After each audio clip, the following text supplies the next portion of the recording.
24 hours में यहाँ पकड़ धकड़ का माहौल फिर से कठुआ के उनने उठाया, ब्रूटली डिह्यूमनाइज करके टॉर्चर किया।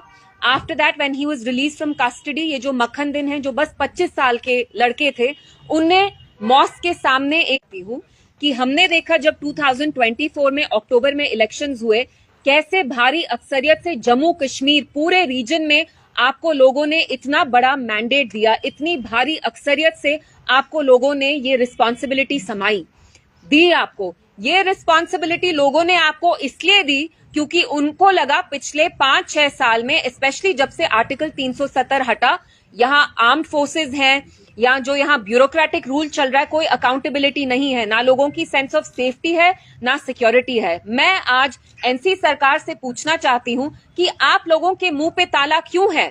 अगर आप हमारे लोगों को sense of safety and security नहीं दे सकते तो आप कुर्सी पे क्यों आए हैं?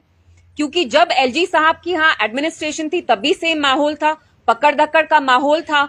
यहाँ जो इतनी सारी एजेंसीज हैं, वो एसआईए हो, नई नई एजेंसीज हो, पुरानी इंटेलिजेंस एजेंसीज हो, वो किसी को भी ओजीडब्ल्यू करार कह के, हाइब्रिड मिलिटेंट कह के उठाते थे, टॉर्चर करते थे। हमने देखा राजौरी पुंछ में दिसंबर 23 में आर्मी ने कैसे कोल्ड ब्लडेड तरीके से कितने सिविलियंस को वहां मारा, जो वहां इंक्वायरी भी हुई। Caravan has just done a story on it. So I want to ask the government कि पहले और अब में क्या फर्क है?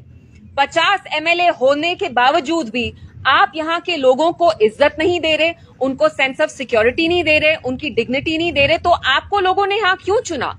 आपको यहाँ लोगों ने इसलिए चुना ताकि आप यहाँ एक सेंस ऑफ अकाउंटेबिलिटी दे, एक रिलीफ दे। जैसे पहले यहाँ 5-6 साल में ह्यूमन राइट्स वायलेशंस होते आ रहे हैं, वो कहीं ना कहीं रुक जाते, अकाउंटेबिलिटी आती। लेकिन हमने देखा पिछले 2 दिन में कैसे दिन दहाड़े 2 लड़कों को मारा गया है, कोल्ड ब्लडेड मर्डर है। वो कठुआ हो या वो यहाँ बारामूला में हो, वसीम मीर जिनको शूट किया आर्मी ने। और मेरा आर्मी से सवाल है, जो हमारी यहाँ पुलिस है उनसे सवाल है, क्या आप OGW, militant, hybrid militant terminology, ambiguous terms use करके हम सबको मिलिटेंट करार ठहराएंगे?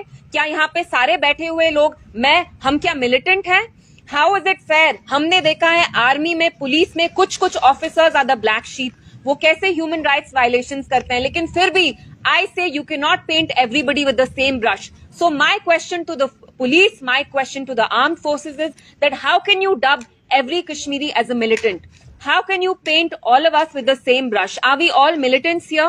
For how long will you keep exploiting this unbridled impunity that you have, whether it's through ASPA, whether it's through other laws that give you a wide scope of these powers, कि आप किसी भी लड़के को जाके गांव में से उठाते हैं, कहते हैं फलाना है, हाइब्रिड मिलिटेंट है, ओजीडब्ल्यू है।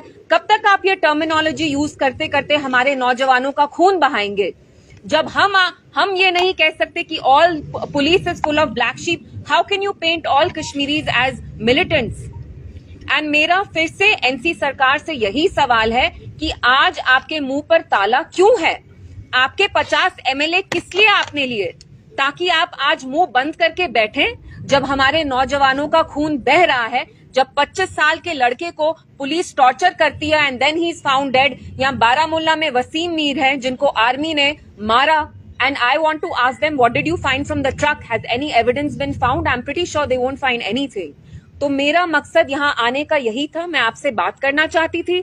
हमारे जो जम्मू कश्मीर की पूरी आवाम है, वो नौजवान हो, बुजुर्ग हो, there is a gripping sense of fear, insecurity, there is no sense of safety, there is no sense of dignity. और जो 3 महीने पहले एलजी सरकार में चल रहा था, एडमिनिस्ट्रेशन में, सरकार एनसी सरकार बनने के बाद भी आप देखिए, the chief minister being the head of the state has not issued a single statement condemning either of these killings. So I want to ask them, आपकी तो हिस्ट्री रही है एनसी की, जब से आप 40s में 1947 में NC has normalised every act of betrayal that has been heaped upon the people of Jammu and Kashmir. They have normalized everything. So today I want to ask you, why are you normalizing this? कुर्सी के लिए आप यहाँ के लोगों को कितना जलील करेंगे? पहले तो हमारा अपना प्राइम मिनिस्टर था, झंडा था, कानून थे, आईन था, आज देने को कुछ नहीं है।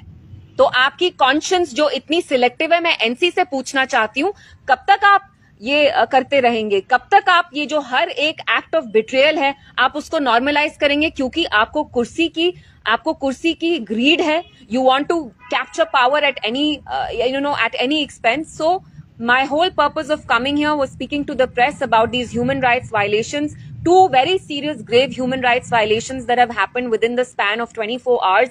And I want to make it very clear to the police and the armed forces, we are not here to impede or imperil your investigation in any case. We understand even you have a responsibility to protect, to uphold the law and order in Jammu and Kashmir. But at the same time, you cannot dub everybody as an OGW. You cannot dub everybody as a hybrid militant. यहाँ पे home ministry claim करती है कि normal सी, तो ये कैसी normal सी है कि आप हम सबको शक की निगाह से देखते हैं?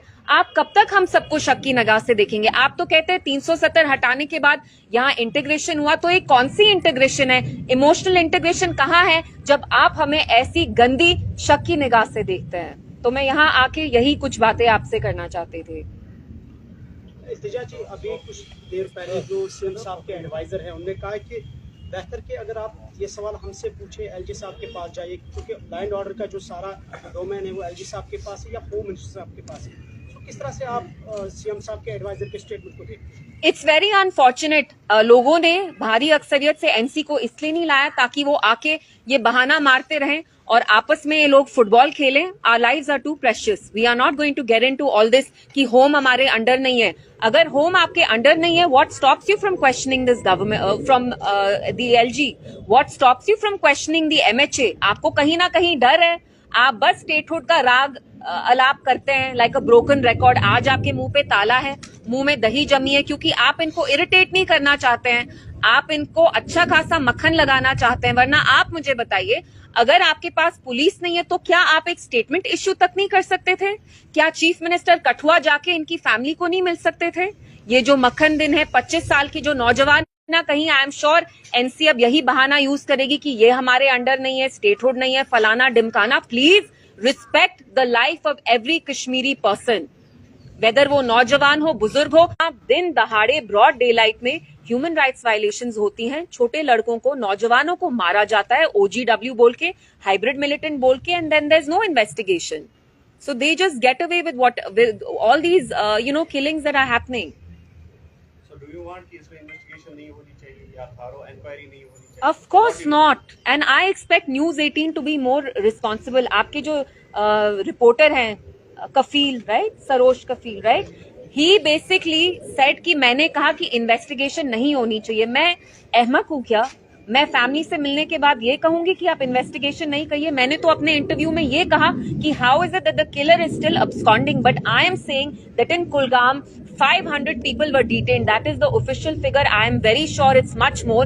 How can you take the entire village, take all these boys, arbitrarily detain them and arrest them? I am saying आप हर एक कश्मीरी को शक की निगाह से नहीं देख सकते।